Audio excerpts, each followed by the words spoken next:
देखो, जो भी आपके रोड, हाईवे या फिर एक्सप्रेसवे बन रहे होते हैं, सब आपके लेयर में बनते हैं। चाहे आप फ्लेक्सिबल पेमेंट बना लो या फिर आप रिजिड पेमेंट बना लो, आपको इनमें दुनिया भर की लेयर्स मिल जाएंगी। और ऑलमोस्ट हर लेयर पे मैंने आपके लिए एक डेडिकेटेड वीडियो बनाया है। चाहे वो सबग्रेड की बात हो, जीएसबी की बात हो, डब्ल्यूएमएम है, आपका डीबीएम है, बीसी है, डीएलसी है, पीक्यूसी है, हर लेयर पे मैंने आपके लिए एक वीडियो बनाया है एज पर मॉर्थ। तो काफी सारी लेयर्स हैं जो रह गई हैं, जिन पे अभी बात करना बाकी है। तो आज के सेशन में हम बात करेंगे ऐसी एक लेयर के बारे में जिसका नाम है सीटीएसबी। सीटीएसबी आपने हो सकता है काफी कम सुना होगा, लेकिन ये अभी यूज हो रहा है, न्यू टेक्नोलॉजी है, काफी सारे प्रोजेक्ट्स में आपको देखने को मिल जाता है। सीटीएसबी यानी आपका सीमेंट ट्रीटेड सब बेस। तो हम बात करेंगे सीटीएसबी क्या होता है, कहाँ पे यूज करते हैं और इसका क्यों यूज किया जाता है। इसके साथ साथ जो सीटीएसबी होता है उसके लिए मॉर्थ का कौन सा सेक्शन यूज होता है, उसकी कौन सी क्लॉज यूज होती है, और एज पर मॉर्थ जो आपका सीटीएसबी है उसका क्या लेयर थिकनेस होना चाहिए, उसमें कौन सा मटेरियल आता है। अब जो हम मटेरियल यूज कर रहे हैं, अगर हमने एग्रीगेट यूज किया तो उसकी क्या ग्रेडिंग होनी चाहिए, उसके क्या क्वालिटी पैरामीटर्स होना चाहिए, उसमें सीमेंट यूज हो रहा है तो कौन सा सीमेंट यूज हो रहा है, क्या सीमेंट कंटेंट होना चाहिए। इसके साथ साथ आपका कॉम्पैक्शन कैसे होगा, रोलिंग कैसे होगी, आपकी डेंसिटी कितनी आएगी, आपकी कंप्रेसिव स्ट्रेंथ कितनी आएगी, उसका क्यूरिंग कैसे होगा, कितने दिन क्यूरिंग करना है। और हाँ, बहुत सारे लोगों को लग रहा होता है कि सर हम जीएसबी यूज कर रहे हैं या फिर सीटीएसबी यूज कर रहे हैं, तो ये भी डाउट आपका इस वीडियो में क्लियर हो रहा होगा। और ये सब चीजें आपको तब सीखने को मिलेंगी जब आप पूरे पेशेंस के साथ इस वीडियो को पूरा देखेंगे। तो मैं हूं Sandeep Singh, welcome back to reinforce lifeline for civil engineers. आप बने रहिए हमारे साथ और हम करते हैं अपने सेशन को स्टार्ट।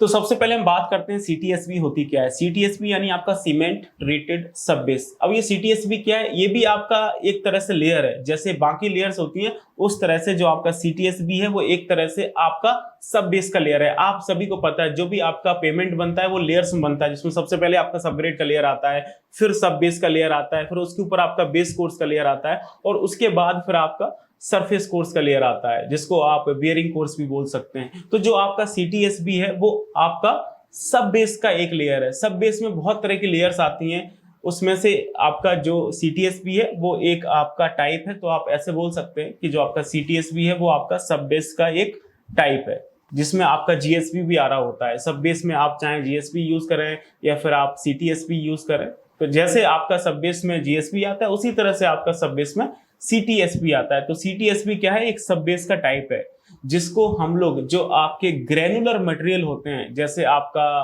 क्रश स्टोन हो गया, आपका सैंड हो गया, आपका एग्रीगेट हो गया, उसको पानी यानी वाटर और सीमेंट के साथ मिक्स करके बना रहे होते हैं। तो ज्यादा कंफ्यूज नहीं होना है, बस इतना सा ध्यान रखना है, जो आपका सीटीएसबी है वो आपका सब बेस का एक टाइप है, सब बेस की लेयर है, जिसको हम लोग यूज कर रहे होते हैं ताकि जो आपका सब बेस है उसकी स्ट्रेंथ और जो आपका ड्यूरेबिलिटी है उसको इंक्रीज किया जा सके। और हाँ, आप सिविल इंजीनियर हैं, अपने करियर में स्ट्रगल कर रहे हैं, आपको जॉब नहीं मिल रहा है। अगर आपको जॉब मिल गया है तो आपकी ग्रोथ नहीं हो रही है, तो इसके पीछे एक ही रीजन है कि आपको अपनी स्किल्स पे काम करना पड़ेगा। जो स्किल्स हैं उससे आपका काम नहीं चलेगा, आपको नई स्किल्स डेवलप करनी पड़ेंगी। अगर आपको साइट एजुकेशन नहीं आता है तो उसके बारे में आपको सीखना पड़ेगा, आपको ड्राइंग रीडिंग के बारे में सीखना पड़ेगा, लेआउट एजुकेशन के बारे में सीखना पड़ेगा, साइट पे जो डॉक्यूमेंट्स जो रिपोर्ट्स प्रिपेयर होती हैं उसके बारे में सीखना पड़ेगा।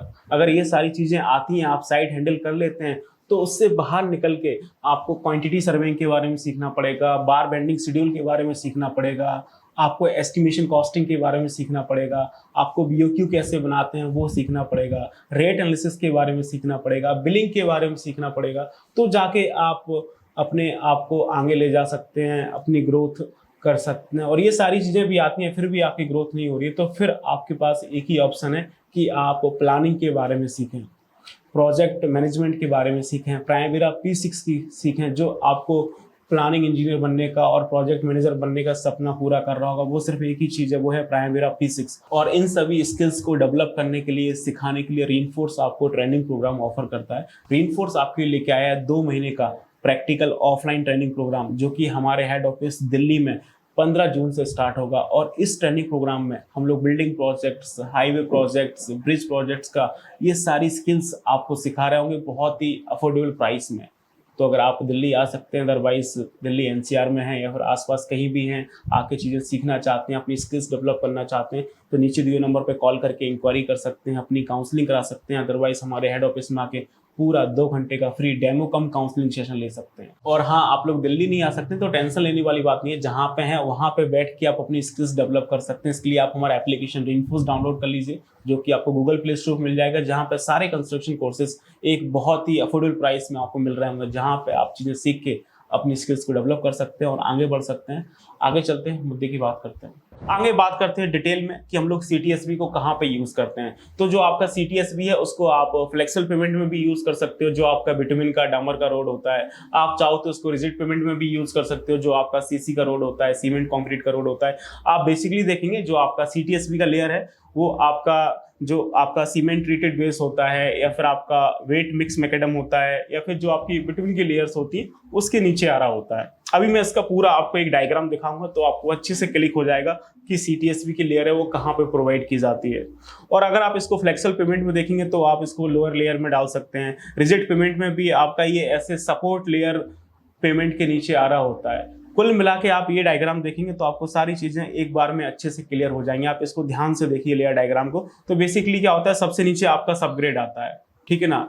सबसे पहले आपको पता है, मैंने कई बार बताया है कि सबसे पहले हम एम्बैंकमेंट बनाते हैं जो आपको एलिवेशन देता है, उसके बाद फिर आपका सबग्रेड आता है, और सबग्रेड के बाद आप चाहें तो सीटीएसबी डाल सकते हैं। सीमेंट ट्रीटेड सबबेस आपको देखने को मिल जाएगा। तो जैसा कि मैंने बताया, सबसे पहले आपका सबग्रेड का लेयर आएगा, उसके बाद फिर आपका सबबेस का लेयर आता है। सबबेस में आपके पास 2 ऑप्शन होते हैं, एक आपका जीएसबी का ऑप्शन होता है, दूसरा आपका सीटीएसबी का ऑप्शन होता है। आप इन दोनों में से कोई एक लेयर इस्तेमाल कर सकते हैं, अदरवाइज एज पर डिजाइन आप दोनों डाल सकते हैं। इसको हम डिटेल में थोड़ा सा आगे बात करेंगे कि सीटीएसबी या फिर जीएसबी कौन सा लेयर डालना है, कौन सा नहीं डालना है, वो हम बाद में बात करेंगे। लेकिन एज पर डिजाइन आप ये समझिए दोनों लेयर भी आ सकती है और आपकी एक लेयर भी आ सकती है। वो डिपेंड करता है प्रोजेक्ट की रिक्वायरमेंट के ऊपर। और उसके बाद आप देखेंगे तो अगर आपने सीटीएसबी यूज किया है तो उसके बाद आप ऐसे बेस कोर्स, जो आपका बेस कोर्स का लेयर होता है, उसमें आप सीटीबी डाल सकते हैं, सीमेंट ट्रीटेड बेस।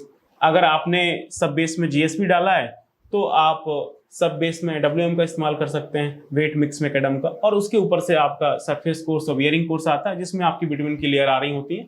सबको फंडामेंटल क्लियर है, सबग्रेड, जीएसबी, डब्ल्यूएमएम और आपकी बिटवीन की लेयर्स। अदरवाइज आप ऐसे देख सकते हैं, आपका सबग्रेड, आपका सीटीएसपी, फिर उसके बाद आपका सीटीबी, और फिर उसके ऊपर आपकी बिटवीन की लेयर्स। आप ऐसे देख सकते हैं। अब आपको थोड़ा बहुत क्लियरिटी मिल रही होगी। आगे चलते हैं और ये देखते हैं कि जो आपका सीटीएसबी है वो हम लोग क्यों यूज करते हैं। सीटीएसबी इसलिए यूज किया जाता है क्योंकि जो आपका सब बेस है उसकी स्ट्रेंथ को इंक्रीज करता है, और जो आपका सबग्रेड के ऊपर जो आपका लोड डिस्ट्रीब्यूशन होता है उसको इंप्रूव कर रहा होता है, और इसके साथ साथ इसके जो ऊपर की लेयर थिकनेस है उनको वो आपका रिड्यूस कर रहा होता है।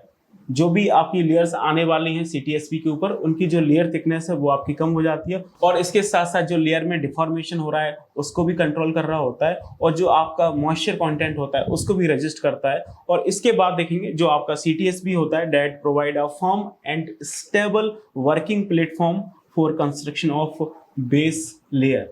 तो सबको पता है कि जो आपका सब बेस है उसके ऊपर आपकी बेस लेयर आ रही होती है, जिसमें आप चाहें तो सीटीबी इस्तेमाल कर लें या फिर आप चाहें तो डब्ल्यूएमएम इस्तेमाल कर लें। तो उसके लिए एक फर्म और स्टेबल प्लेटफॉर्म भी आपको प्रोवाइड करता है। आगे चलते हैं, नेक्स्ट हम बात करेंगे कि जो आपका सीटीएसबी होता है उसके लिए हम लोग कौन सा मॉर्थ का सेक्शन यूज करते हैं। तो आप देखेंगे कि जो आपका सीटीएसबी होता है उसके लिए मॉर्थ का सेक्शन 400 यूज होता है, और उसकी जो क्लॉज है 403, उसमें आपको मॉर्थ की जो रिकमेंडेशंस हैं वो आपको सीटीएसपी के लिए मिल रही होंगी। आप यहाँ पे देख सकते हैं city SP is cover under section 403 cement treated सब बेस, और उसी में आपको एक और लेयर मिलेगा सीटीबी, सीमेंट ट्रीटेड बेस, जिसको हम लोग ऐसे आपका बेस कोर्स में इस्तेमाल कर रहे होते हैं। आगे चलते हैं, अब हम बात करेंगे मटेरियल की कि जो आपका सीटीएसबी है उसमें हम कौन सा मटेरियल यूज कर रहे होते हैं। तो मटेरियल के नाम पे उसमें आपको 3 चीजें मिलेंगी। आपका ग्रेनुलर मटेरियल होगा, सीमेंट होगा और आपका वाटर कंटेंट होगा, यानी 3 चीजें, ग्रेनुलर मटेरियल, सीमेंट और आपका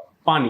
अब आप ग्रेनुलर मटेरियल में देखेंगे तो आपको मिलेगा एग्रीगेट, मोटा मोटा आपका एग्रीगेट, जो कि अलग अलग साइज का होता है एज पर ग्रेडिंग, जिसको आप क्रश स्टोन, सैंड या फिर आप ग्रेवल या फिर आप एग्रीगेट बोल सकते हैं। और आपका सीमेंट है और पानी है, इनको ही हमें एक प्रॉपर रेशियो में मिक्स करना है और जाके वहां पे लेइंग कराना होता है। तो इसमें हम एग्रीगेट की बात करें तो एग्रीगेट में क्या ग्रेडिंग होती है वो आप यहाँ पे देख सकते हैं। एज पर मॉर्थ आप यहाँ पे देखेंगे जो आपको CTSB के सेक्शन 403 में दिखाया गया है। तो आप यहाँ पे देखेंगे ये ग्रेडिंग दे रखा है जिसमें हम लोग 75 माइक्रोन से लेके और 53 mm तक सभी साइजेस का एग्रीगेट यूज कर रहे होते हैं एज पर दिस जो आपको मॉर्थ के टेबल नंबर 404 में दिया हुआ है। आप यहाँ से देख सकते हैं कि 53 mm से 100% का पासिंग है और ये लिखा हुआ अब ये परसेंटेज बाई मास पासिंग सब बेस और base with in the range. और देखेंगे 37.5 से 95 से लेके 100% तक का पासिंग है। और ये ग्रेडिंग को कैसे पढ़ा जाता है, कैसे समझा जाता है, ये ऑलरेडी हम पिछले कई वीडियोस में देख चुके हैं। और यहाँ पे देखेंगे जो 75 माइक्रोन है वहाँ से आपका ये 10% का पासिंग आपको दिखा रहा है, इससे ज़्यादा नहीं चलेगा। तो ये आपका पूरा ग्रेड दे रखा है। ग्रेड यानी किस साइज का कितना परसेंटेज ऑफ मटेरियल रखना है, जो कि बहुत इंपॉर्टेंट होता है स्ट्रेंथ और वॉइड्स के पॉइंट ऑफ व्यू से।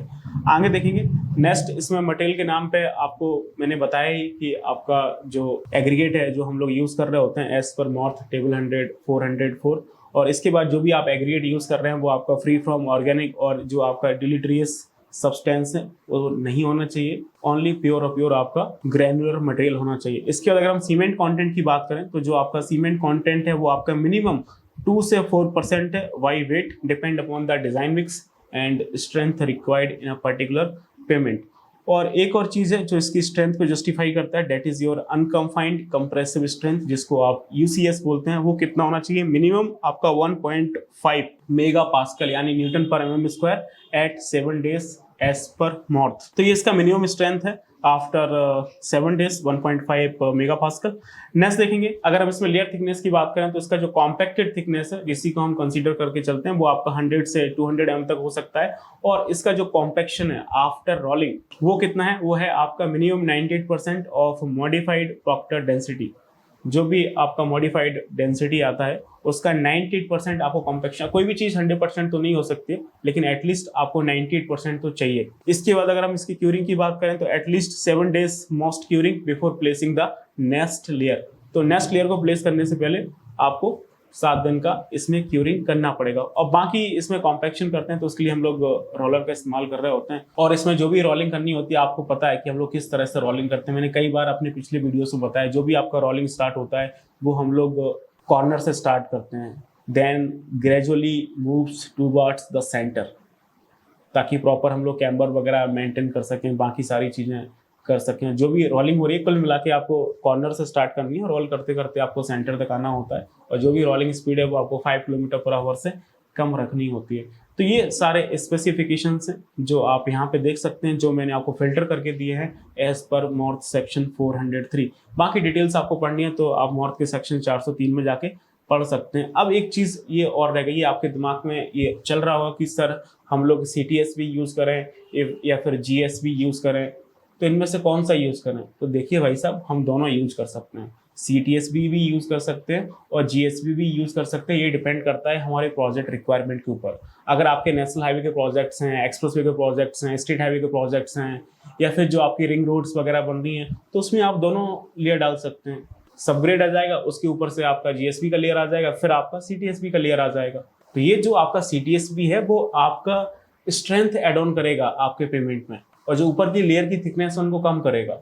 और बाकी जो नॉर्मल रोड्स होती हैं, जो आपका लो ट्रैफिक वॉल्यूम वाली रोड्स होती हैं, वहाँ पे आप GSB में भी काम चला सकते हैं। कोई ज़रूरत नहीं है CTSB डालने की। आप देखेंगे मोस्टली जो प्रोजेक्ट्स बन रहे हैं उन सब में तो हम GSB इस्तेमाल करते हैं। CTSB आपको बहुत कम प्रोजेक्ट्स में देखने को मिलेगा, क्योंकि पैसा भी तो लगता है ना बॉस, प्रोजेक्ट इकोनॉमिकल भी तो देखना है हमें।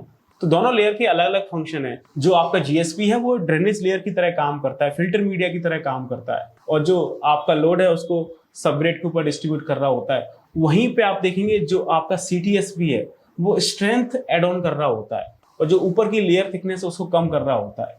तो दोनों के अलग अलग फंक्शन है। प्रोजेक्ट रिक्वायरमेंट के ऊपर आप चाहें तो दोनों के यूज कर सकते हैं, आपके बजट के ऊपर है और ट्रैफिक वॉल्यूम के ऊपर है। अदरवाइज GSB तो नॉर्मली सब जगह हम लोग यूज कर ही रहे होते हैं। आई होप आपको काफ़ी सारी चीज़ें सीखने को मिली होंगी। और कोई भी डाउट्स हैं और आप किस टॉपिक पे वीडियो देखना चाहते हैं, काफ़ी दिन बाद मैंने हाईवे का वीडियो बनाया है, और भी कोई आप वीडियो देखना चाहते हैं हाईवे से रिलेटेड, ब्रिज से रिलेटेड, तो आप मुझे कमेंट करके बताइए।